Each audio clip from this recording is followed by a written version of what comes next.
Welcome to the How Did Show, where interesting people answer the questions, how did I get here?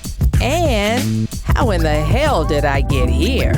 With your host, Donovan Corneets. What's going on, everybody? Welcome to another episode of the How Did Show. So today I have a very special guest, and I'm really excited to have him on the show. Now, this guest is an LA-based comedian, writer, actor, and composer from the ATL, Shouty. He's been featured on The Tonight Show starring Jimmy Fallon, The Late Late Show with James Corden, Last Comic Standing, and many more. He's a writer and performer on the AMC IFC show Sherman Showcase, which I was honored to be a part of in a kind of small way. He's also written for various live shows, including NFL Honors, the ESPYS, Ms.Universe Pageant, and others. Y'all show some love for Rob Haze in the house. What's going on, Hey, Rob? what's going on? ATL Shouty.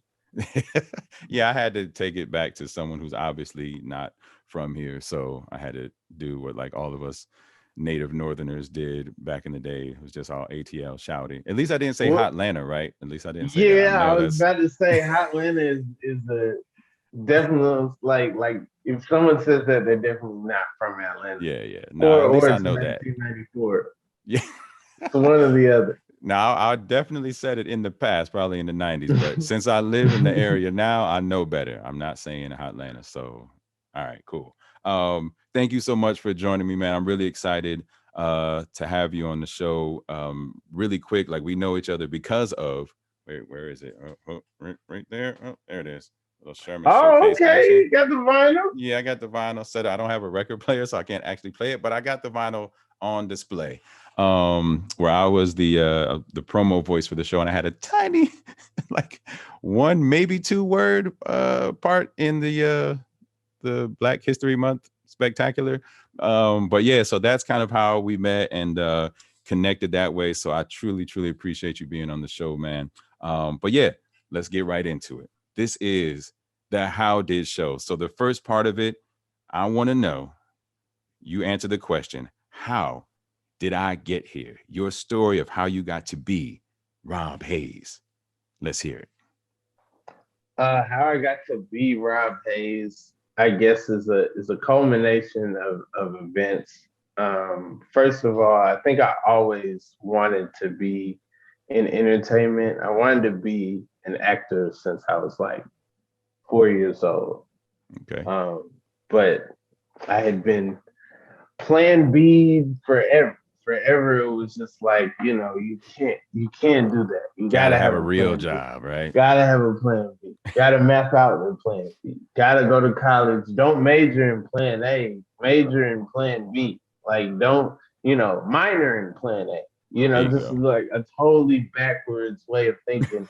And so I never really thought out plan A. Like, plan A was just like a sad substitute for what plan B was going to be. So plan A was always something that was also very difficult and competitive. So at one time, plan A was a sports broadcaster because no one in my life knew how difficult that was to be. So they were like, yeah, sure, that's great. Go for it. Do that.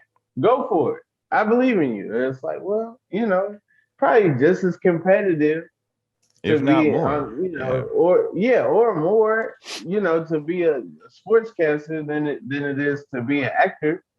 But for some reason, that's what, So I get to college. I'm pre-journalism, kind of depressed, kind of not doing well in school, not don't have the grades to get into the journalism school. At the same time, alienated by my friends or the people who I thought were my friends. And they really they started a secret organization without me. Like they started like a little that's club. cold.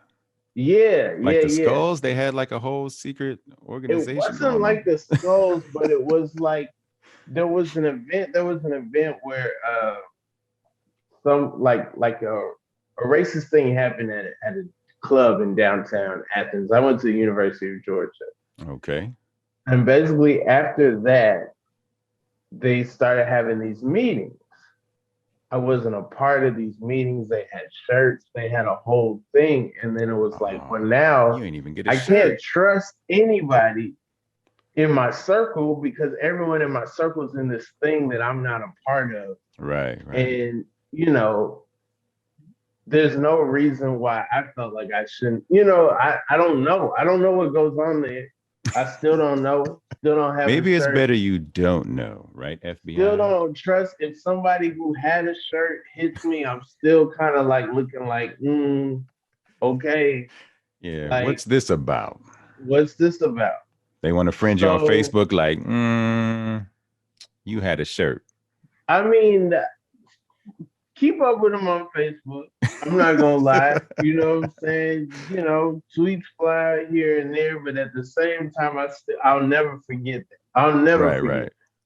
And so I got to a point where I felt like I can't be embarrassed. Like I can't, like nothing, what is the worst that can happen? The worst thing at that age is like, man, my friends stopped messing with me. Yeah. That already happened. Yeah. So we Nowhere get to open mic night and the poetry night, and I go up at an open mic night and I do a poem making fun of the poetry night. And it kills. Nice.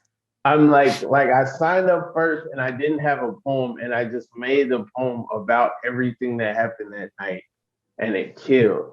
And then I started doing the poetry nights, making funny poems. Everybody else trying to be serious. Yeah. Everybody else trying to get at the ladies. Making like, a little slam poetry.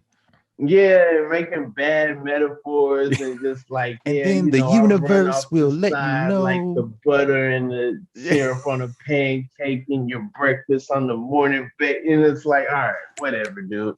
Yeah, that or they're rhyming any word that rhymes. So they're just like the elevation, the demonstration, the constipation, the levitation. They're like, doing that. This is trash. And so I'm making fun of all of that, and it's killing. And then I start making poems about owing the school money and they constant construction, they building all this stuff. Where's my, I'm never gonna be in the building that I'm purchasing, I'm doing songs from Barney, just doing all kind of stuff, just like, that's a Raven theme song, just whatever. You don't know what I'm going to go up there and do. I might do something real long. I might do something real short and then leave. You don't know what I'm going to do. And so people started calling me a comedian. And so as opportunities started to kind of go away on the journalism side, I realized there's no audition. There's no, hey, you can get on stage doing comedy cold just finding out how to get up there. That's really all you got to do. And so, I wanted to be in front of people. I wanted to get experience, maybe parlay that back in the broadcasting, but comedy was the first thing I was ever good at. So then by my senior year, I started doing actual stand-up, started doing actual jokes. Yeah. And people were like, you're good. Oh my gosh, do my show, do this show. And so then that's what's up. The minute I graduated, I hit the ground running, was doing 4 shows a week to doing 7 shows a week to doing 10 shows a week. And then I moved to New York. I did this competition called NBC Stand Up for Diversity.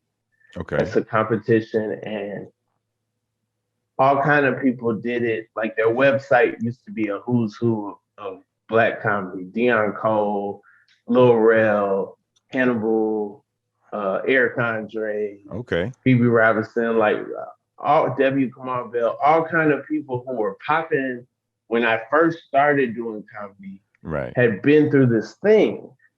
So I go and I audition for it in Atlanta. And this is one of the craziest things. So you get 1 minute. Just 1 minute. 1 minute. And then after that you get 2 minutes. And then from the 2 minutes, you go on a showcase, which is 5 minutes. Okay. So Atlanta, I didn't make it past the 1 minute. And they don't come to Atlanta every year. They come to Atlanta like every 3 years. So it's like I'm gonna have to wait another 3 Comedian years Olympics to do a minute, and they only see 100 people. So, I've never heard of this. That's incredible. So it's not televised. It's like all the networks have their diversity showcase, which are all totally different. CBS is like characters. So people who do characters, they have a whole system that they go through, and then they have a show after, and a lot of popping people came out of that as well. NBC is stand up. Some of the other networks, they just kind of have a showcase. It's kind of invite only. So I knew I like some of the people they picked, I knew weren't going to like based on a minute, they got them, but they weren't going to be in that final showcase. And I felt like I didn't put my best foot forward I remember I was sick. It was during the Olympics. It was 2012. I came home. The Olympics was a ribbon dancing. And I'm just looking at these people dancing with ribbons on TV. And I'm just like, I know I could do better. So the next city they went to was New York. I went to New York. My first trip to New York is a stand-up. Okay. Just trying to get stage time, just trying to get on stage. I was working at that time. I used to work at CNN. I was intern there, still thinking like maybe that journalism somebody can see me and be like, all right,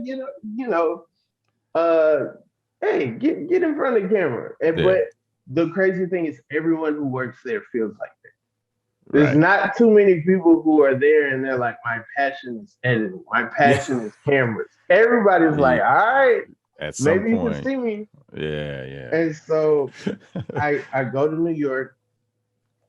We got to sleep outside in order to the lineup, because the lineup's crazy. You got people coming from your Phillies, everywhere. Your Boston, your Connecticut.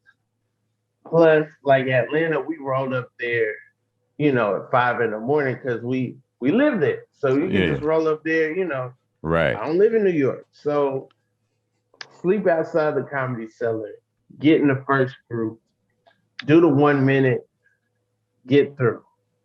Now I have a couple hours into the 2 minute. I have enough time to go back to Harlem where I was staying with some comics. Shout out Josh Gondelman. Shout out Matt O'Meara. Shout out Justin Morgan. I was staying at their place. Okay. And so got a food, told them I made it to the 2 minute, took the train right back down. Like just enough time to be like, yo, I'm in the next round. I got it. All right, gotta go. All right, gotta get back on this train. Did you already have like a 2 minute set worked out, or you were just on the train coming up with? I knew if I got to that 2 minute, I have a bit that's gonna take the first minute to set up and then the last minute to knock it down. Well, okay. Once I knock it down, it's a wrap, and then I'm out of there. Because luckily the last time they were in Atlanta was one of my first weeks in the comedy. And Marcy at the Punchline told me about it, and I went, and so I had known about this thing from the jump. Oh, okay. I had known, hey, pay attention to how long your jokes are. Pay attention because I auditioned for Last Comic Standing. It was 1 minute. So I was cognizant of the fact that sometimes they're gonna ask you for a minute. Now that I'm more advanced, I know okay, you could turn anything into that minute. Right. And sometimes the best things are the best auditions is when that minute is filled with maybe 3 minutes of material, 4 minutes of material, because now you're showing them that you have plenty to work with instead of I got to kill a minute. You want to see the rest, So how'd your 2 minute go? 2 minute. Everyone in the room knew I was going to be on the showcase. Exchange numbers with people. Me and Reg Conquest, who was on Insecure. He was TSA Bay.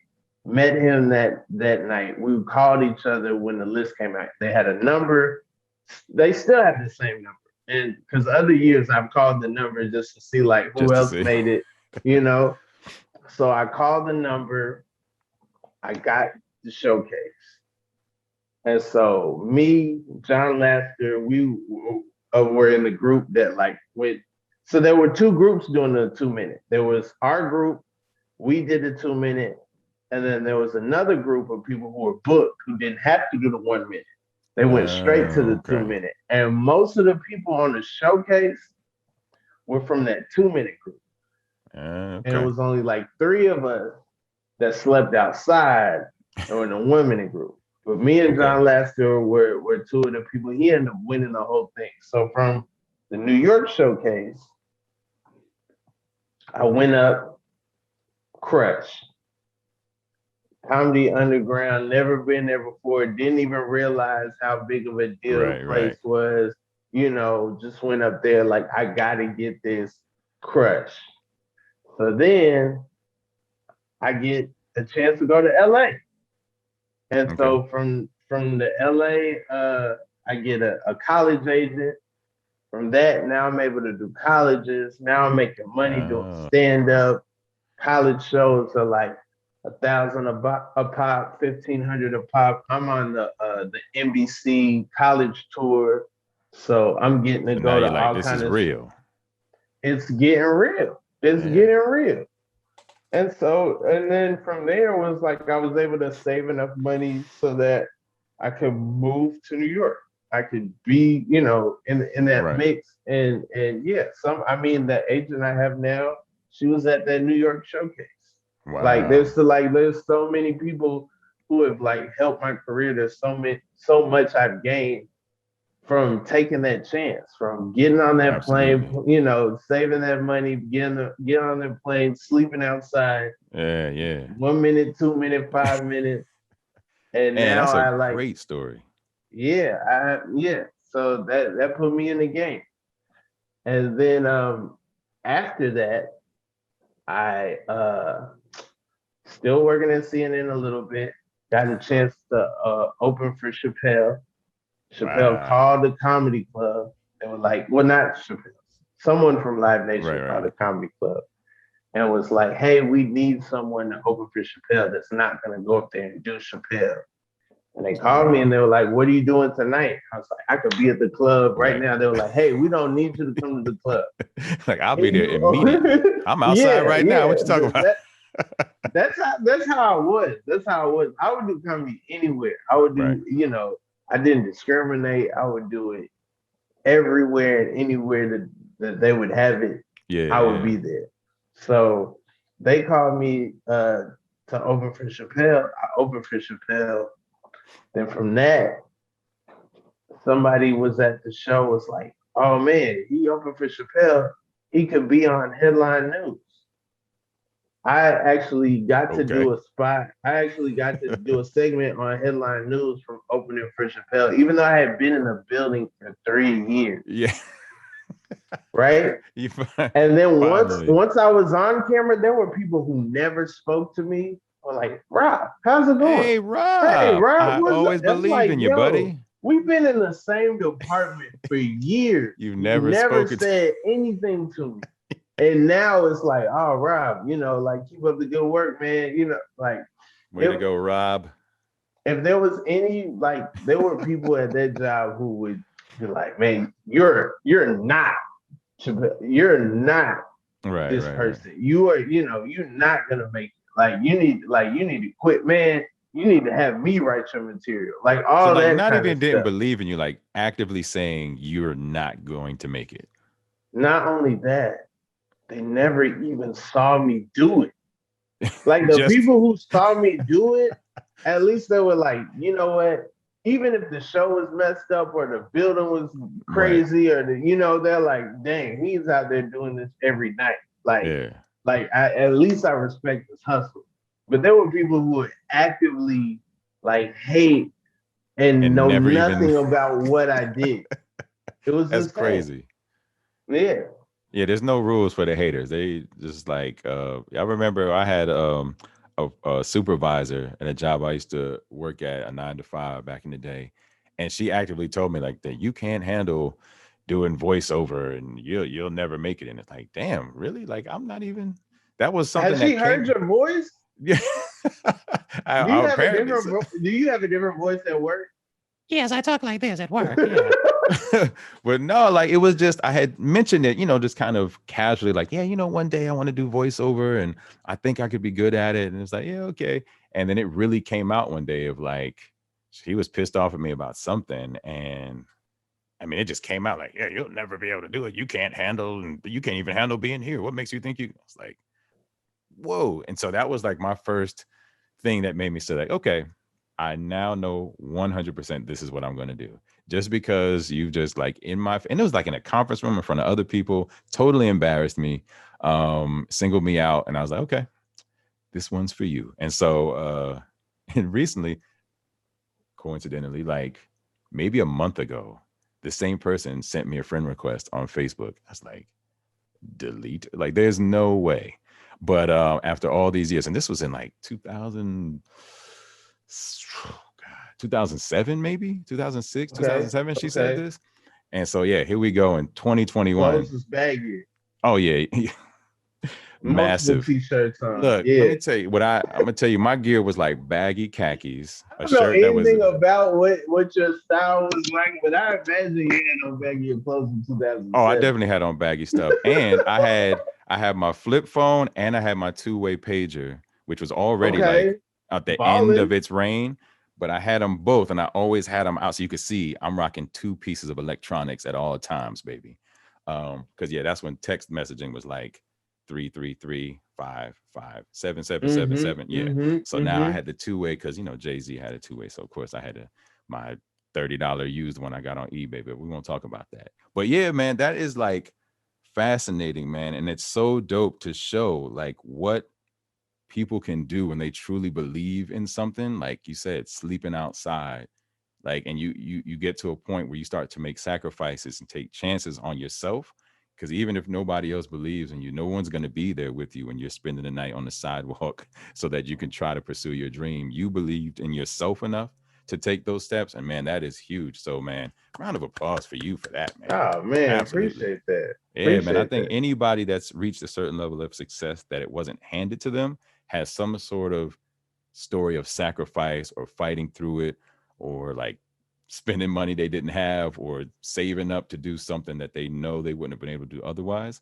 So man, hats off to you, man. That's really a dope story. I love hearing stories about that, man. That's why I love this show, man. Getting to hear people's journeys. It doesn't matter, man. You could have wanted to be the best news broadcaster. There would have been at some point something you'd have had to do to get yourself there. But with comedy, one quick question with the comedy thing. So what was it that made you do that first open mic? Like what was in your head that said, you know what? Forget these dudes in their t-shirts. I'm doing this open mic. Like what was that thought process? It was okay. This shouldn't even be a thing. I had a haircut that was divisive. Okay. I had a Gumby cut at the time. Yeah, yeah. But you shouldn't that shouldn't just like ruin your life. That shouldn't be like, you shouldn't just be socially avid. So this is like the Gumby is what did you in with your friends? I think that was like I think it was me having the confidence to do something like that and not having the juice at the time. Yeah. That's like about a good 15 plus years after that Gumby was a popular hairstyle, if we're being honest. Yeah, but it was like, okay, Young Jock had the Gumby, like the retro kids. The retro vibe, cool I got kids you. was coming out, like I was like a little bit of a hipster. It was that kind of thing. But at the same time, in Athens, 18, 19, everybody's trying, everybody's still on the like get rich or die trying mindset. Everybody's on the like, you gotta be hard, you gotta you gotta look tough. You Yeah, gotta, meme mode at all times. yeah. There is no irony. There is no like, oh, wouldn't it be crazy if I, not in that circle. Yeah, So yeah. everybody's too cool to do something like that. So it's really like, I don't know. Was that your rebellion? Like, you know what? Look at all the stuff that people are doing now. Look at all the stuff that's happening. That was like enough for people to be like, I can't rock with Rob, man. He's going off the deep end. Yeah, man. It's just a little too much, man. I got you. And then the Gumby was just the last straw. I guess. Well, look, man. Thanks for that inspiring and also very, very curious story about the Gumby being your downfall with your friends. But hey, look, it inspired you and it propelled you to where you are today, man. So look at that, everybody. Rock that Gumby with pride. Silence the haters. So now it's time for the Wheel of What? So let's bring this thing out right here. Are you ready for this, Rob? I'm ready, man. With your voice, everything sounds official. You know what I'm saying? Like, I really felt like I was on a game show just by you saying the Wheel of What? Yeah. Hey, look, man, this is what I do. Man. All right. So we're going to spin this thing and we need a nice, honest answer from whatever you land on. All right. What do we got? First celebrity crush. Okay. First celebrity crush. I don't even know this. Like, this was told to me. Wait, what? You get what I'm saying? Like, there's a time that you remember. Okay. And then there's that period before your memory where you're just like at 2 years old. So yeah. I've always liked girls. That whole like girls are nasty. I never experienced. You never that. had I like that. Girls, man, immediate. Okay. Like I got the concept that I didn't even know what I was supposed to do, but I know like, hey, I'm cool with it. Yeah. Man, girls versus boys in like games and stuff. I'm like, why are we doing this? Why are we not baby? trying to get on the girls' team? Let's play together, baby. Yeah. So who was the first celebrity crush pre-memory? Okay, so according to my parents, I saw the Cosby Show and said I like Denise. Denise, okay. Wild card. But okay. don't even remember. Okay. That, so what about post memory? Like when you were, when you actually like had an active role in choosing whose picture you stared at. Okay. Who would that first celebrity crush be? I don't know. I don't think I was a picky kid. I don't know. I'm not trying a dude. To think of all good. Yeah, there was Chili from TLC. You know what? That's a very good answer. Yeah, there was. Chili is still dope, by the way. Yeah, I'll probably go with that one. I'll go with Chili. You know what? You got no arguments for me. Yeah. There was a unrelated, but like I remember one time I ended up in Left Eye's house. This was like the year before she died, because of a friend of mine went on this trip and she was like this over the top TLC fan. And we ended up in Left Eye's house in. And you were like, Hot Atlanta, right? And like Hot Atlanta. Yeah, get this clown out of here. But no, she had a house in Stone Mountain. I'll never forget that. And yeah, we ended up hanging out with her brother because she was in Honduras, I think. It might have been the trip where she died. Anyway. Damn. But but she had like all these pictures up, obviously, of the group. And I remember even thinking, like, damn, just like, are you still cool with Chili? Like, is she coming through? Or but anyway, that's my own Chili that story. Might but be yeah, where man. my fandom of Usher comes from. Yeah, that's right, because they were a thing. Yeah, it might be like, you know what, he got Chili. You gotta respect that. Yeah, like I don't even know what he sings, but damn it, he got Chili. So we're gonna listen to this. You know what? I'm on board with that. All right, so now we come to the second half of the How Did Show, and that's where you tell a story where you looked around, you were like, Rob, how in the hell did I get here? So what is your story? All right. I'm gonna say the year was 2019. And through stand up, I got on the writer journey. Okay. I had been applying for writing jobs for years, and then luckily I had an interview with Diallo Riddle from Diallo, shout out. Sherman Showcase, and like yeah, right there, and just like he gave me my first writing job, and it's crazy. I'd actually sold two shows before then, but I hadn't been in a writer's room. So I had people, who believed in me, but for something about doing those writing packets and applying it and putting, the words on paper that just from my comedic voice and what I think is funny sometimes doesn't always come across as well Right. as a conversation. And so had made it to the interview stage before, and um had some bad interviews that kind of made me realize, okay, a comedy interview is not like a job interview. Okay. A job interview, you're expected to be professional. You're expected to conduct yourself in a Right. certain way. You're expected to be serious, right? Normally in a job interview, I turn the comedy off.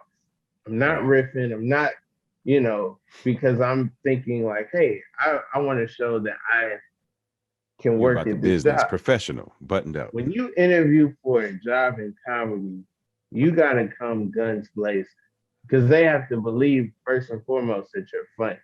Right. So, Right. That makes sense. so the interview with Diallo, I was like, I have to make sure I make him laugh and make sure I show him that I know this world, that I know about Soul Train, I know about dance shows, I know Right. about all Right. this Right. stuff. Knocked it out of the park because that's my wheelhouse. That is, it's just showing him who I am, Right. so that we could riff and come to a place where it's like that guy knows He this knows world. what he's doing. Yeah.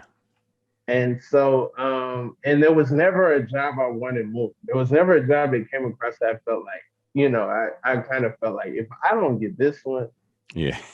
maybe writing isn't for me Right. because, I got it.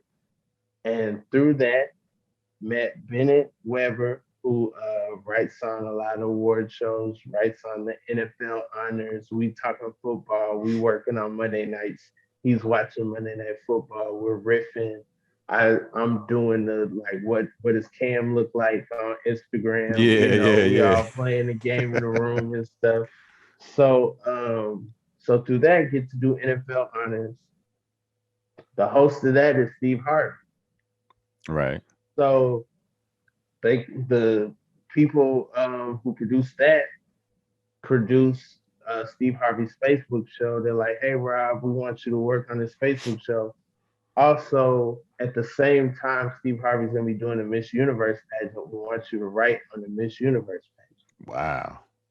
So now me and Bennett, we are writing a monologue for a pageant.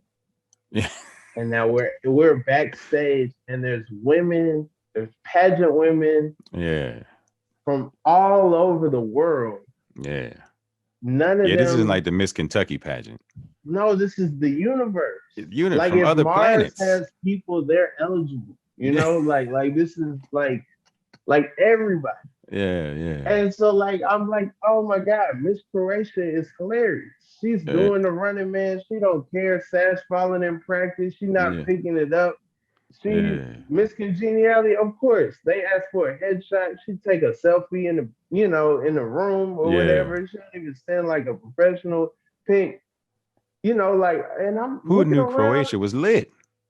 And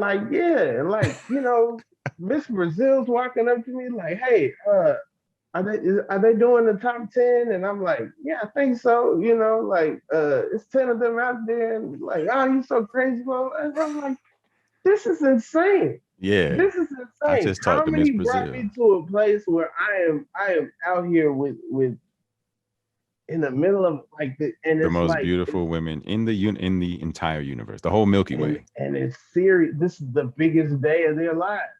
Yeah. I got here goofing around and Yeah. making jokes and They've been working since telling they were jokes 12 years old to and be there. hot wings and turn the game off. Hey, we trying to do a comedy show. Hey, everybody be quiet. Listen up. Yeah.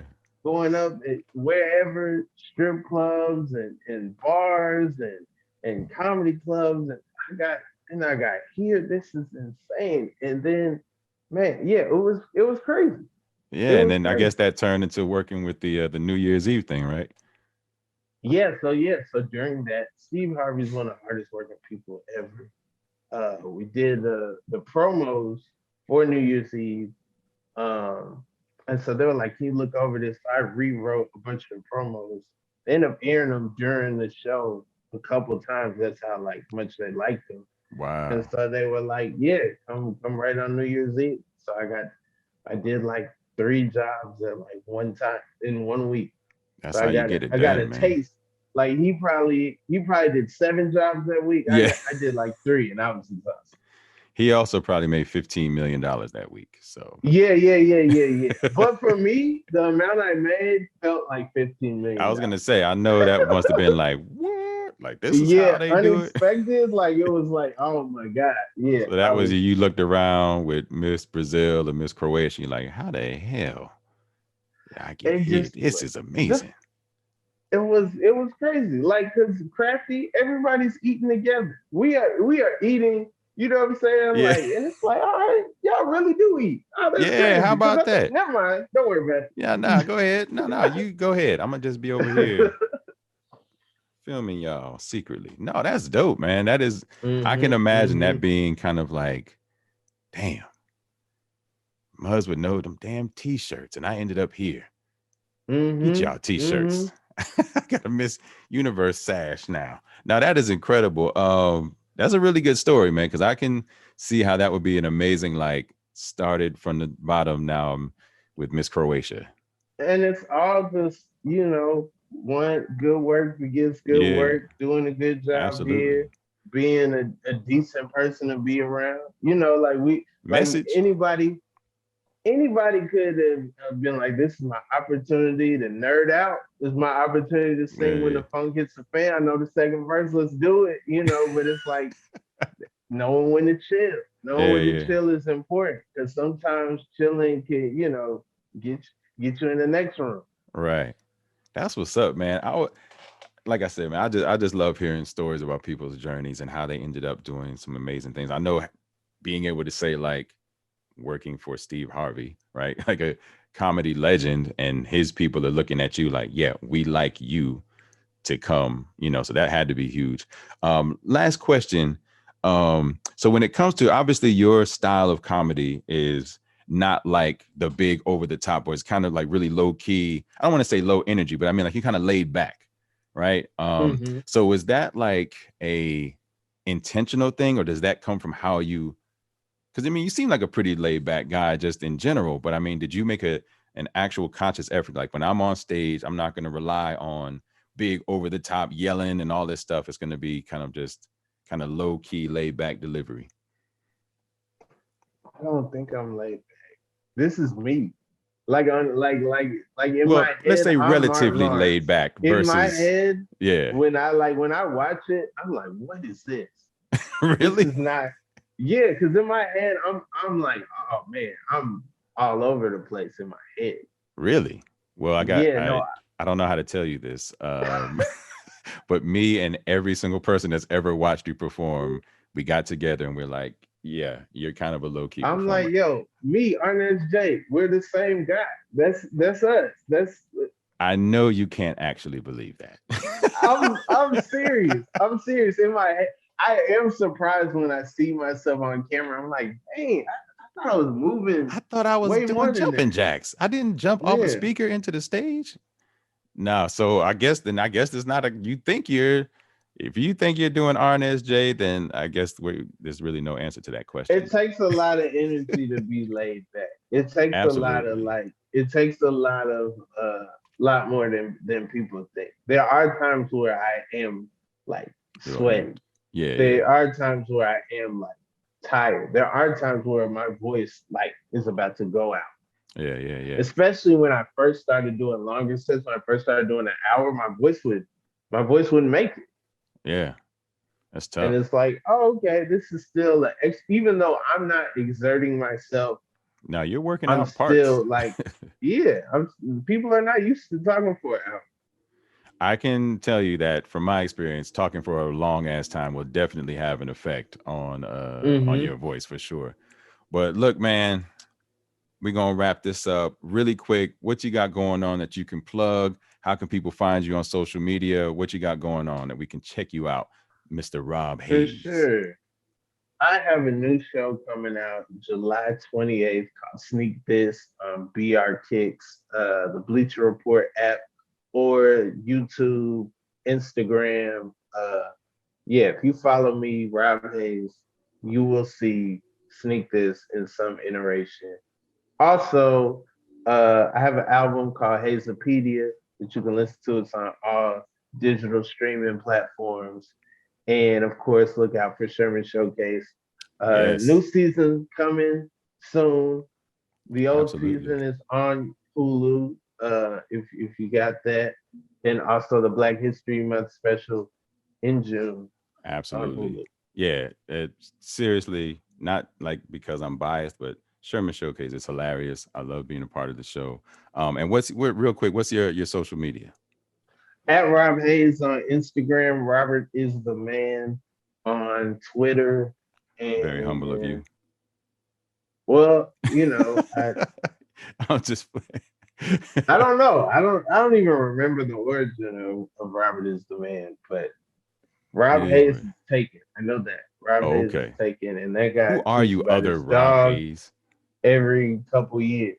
He'll tweet, yeah, All right, 2021. He'll tweet again in 2023. that's But he it. won't give He's that like a leap account up. year poster. He won't give that account up. Come on, other Rob Hayes. Well, yeah, man. Thank you so much. I appreciate you for being on the show, man. This was a lot of fun. Hope you had fun too. And I had yeah, a man. blast. Awesome, man. I'm so glad to hear that. So yeah, man. Hopefully we'll be able to actually link up in person at some point when Earth opens back up completely. Next time I'm in Atlanta doing something, I will definitely hit Let you up. me know. All right, Yeah, man. Take it yeah. easy, man. I haven't done a show in Atlanta. You gotta It's gotta been go back almost home. 2 years. You It's gotta been come back almost two home. years since I've done a show in Atlanta. It's crazy because Yeah, for I sure. was in Atlanta during the quarantine, but just not doing Yeah, shows. not working. Yeah, there's no shows going Yeah, on. Well, yeah, man, yeah, definitely let me know, man, and I will do whatever I can to support, man. Because I even bet. supported the virtual comedy show, Yeah, yeah, yeah. VIP tickets and everything. But Mm-hmm. yeah, thank you Mm-hmm. so much, man. Take it easy and keep doing your thing, man. Much more success to you. Thank you. To you as well. What's going on, everybody? Thank you so much for joining me and having some fun as we interview some really, really interesting people. So go ahead, like, comment, subscribe, and be on the lookout for more episodes of The How Did Show.